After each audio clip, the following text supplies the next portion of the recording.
आप सभी ये जानते हैं कि सीता माँ जनक की पुत्री थी, लेकिन क्या आप ये भी जानते हैं कि कुछ पुराणों में, जैसे ब्रह्मवैवर्त पुराण है या अद्भुत रामायण है, में सीता माँ को रावण की पुत्री बताया गया है।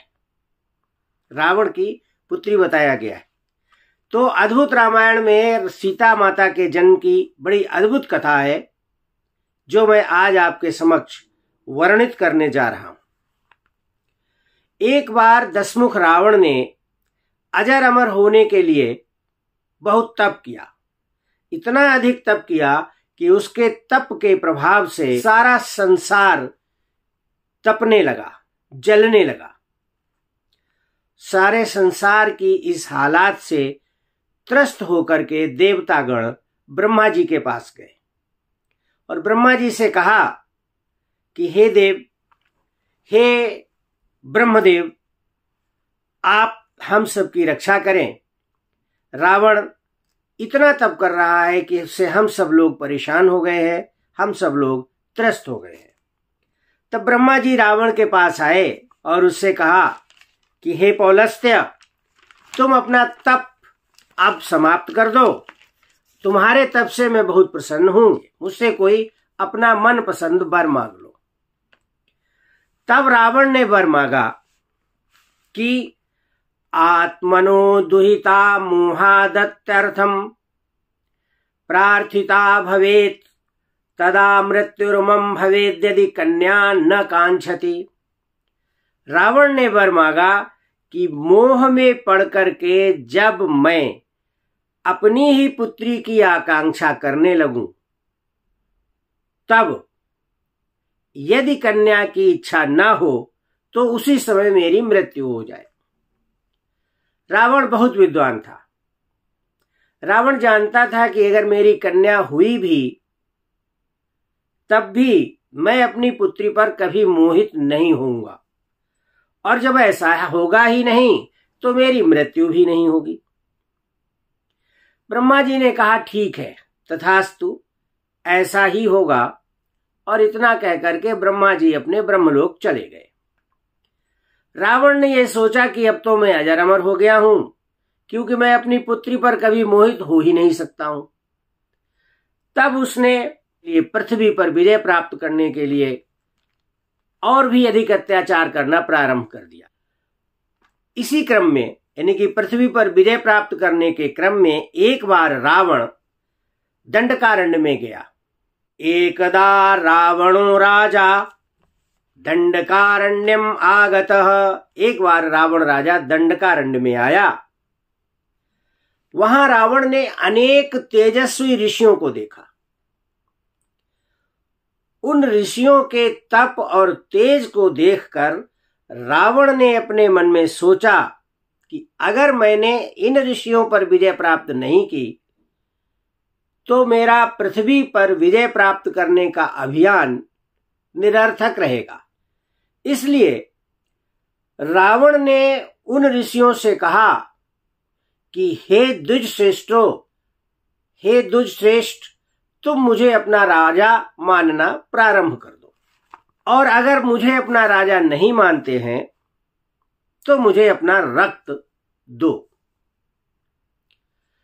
ऐसा कहकर रावण ने अपने बाण की नोक से उन ऋषियों को घायल करके उनके शरीर से रुधिर निकालकर एक कलश में एकत्र कर दिया। उसी समय दंडकारण्य में एक घटना और घटी। एक ऋषि थे गृत्समद नाम के। वह ऋषि दंडकारण्य में ही रहते थे और उन ऋषि के 100 पुत्र थे। लेकिन उनकी पत्नी की इच्छा थी कि उनके गर्भ से एक बेटी का जन्म हो जो साक्षात लक्ष्मी हो।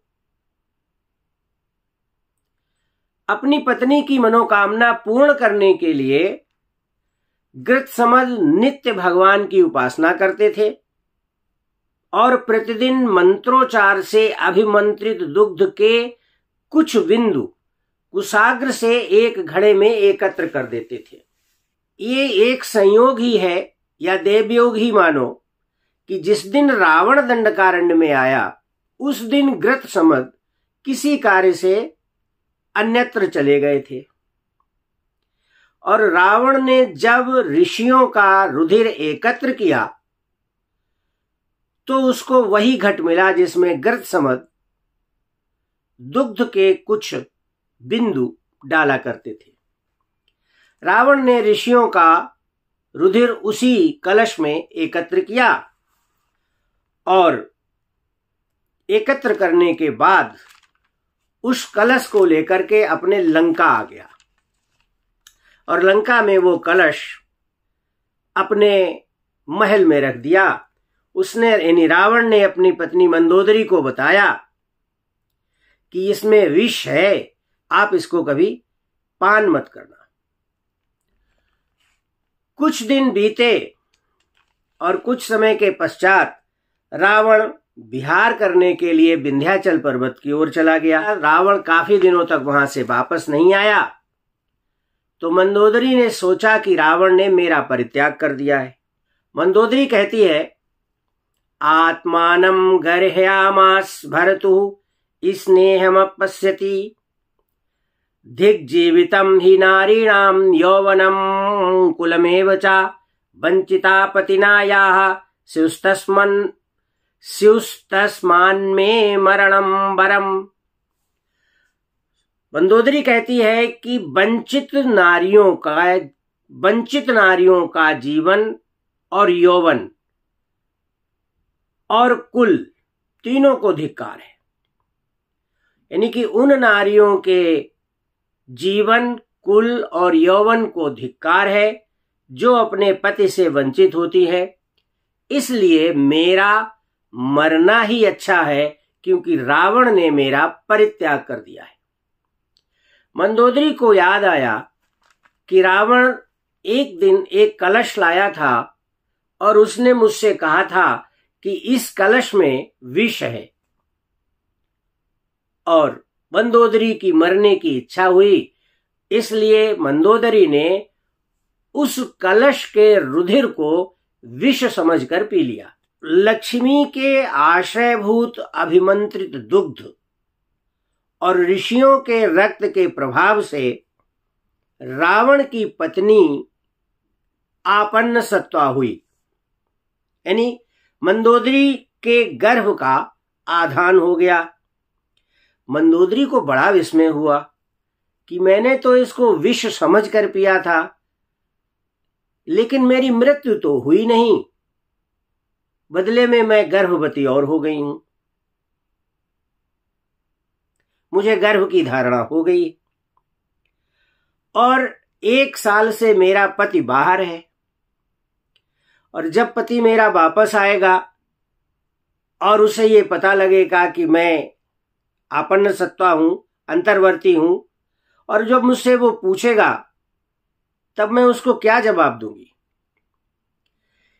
इसी प्रकार की चिंता करते हुए मंदोदरी एक दिन तीर्थ भ्रमण के बहाने, यानी मंदोदरी ने कहा अपने मंत्रियों से कि मुझे तीर्थ भ्रमण करना है और मेरे लिए रथ तैयार करा दो।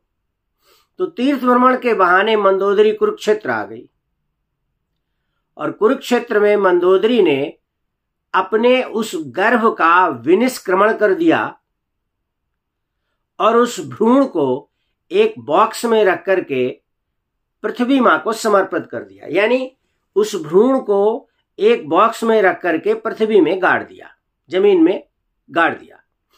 विमान वरम आरूह्य कुरुक्षेत्रम जगाम सा तत्र गर्भम विनिष्कृष्य निचखान भुवस्तले। गर्भ को यानी उस भ्रूण को कुरुक्षेत्र में ही जमीन में गाड़ दिया। फिर सरस्वती नदी में स्नान किया, और सरस्वती नदी में स्नान करने के बाद अपने घर लंका वापस आ गई। मंदोदरी ने यह बात किसी को नहीं बताई। रावण भी वापस आ गया, लेकिन रावण कलश की बात भूल गया। उसने मंदोदरी से कभी नहीं पूछा कि जो कलश मैंने यहां रखा था वो कहां चला गया है। हुई है सोई जो राम रचि राखा, को करि तर्क बढ़ा वही शाखा। होगा वही जो भगवान राम ने नियत किया है। तो सीता का जन्म भी भगवान राम ने नियत किया किस तरह होना था। तो एक समय की बात है कि मिथिला नरेश राजा जनक ने कुरुक्षेत्र आकर के कुरुजांगल क्षेत्र में यज्ञ प्रारंभ किया। अब जनक जी मिथिला छोड़कर कुरुक्षेत्र क्यों आए? उसका कारण यह है कि कुरुक्षेत्र बड़ी ही तपोभूमि है। महाराज कुरु की तपोस्थली रही है और देवताओं की यज्ञ स्थली रही है। क्योंकि देवतागणों ने कुरुक्षेत्र में यज्ञ किया, इसलिए महाराज जनक भी मिथिला छोड़ करके यज्ञ करने के लिए कुरुजांगल क्षेत्र में आ गए। और क्या किया मिथिला नरेश राजा जनक ने? सोने का एक हल बनवाया और उस हल से यज्ञ भूमि खोदना प्रारंभ कर दिया। जैसे ही उन्होंने यज्ञ भूमि को खोदना प्रारंभ किया, यानी जैसे ही राजा जनक ने स्वर्ण के उस हल से यज्ञ भूमि को खोदना प्रारंभ किया, वैसे ही जमीन के अंदर से एक कन्या का प्रादुर्भाव हुआ। अद्भुत रामायण के रचयिता लिखते हैं, स्वर्णलांगलम आदाय यज्ञ भूमिम चखान सह स्वर्णलांगल सीतांतः कन्यका प्रोत्थिता भवत।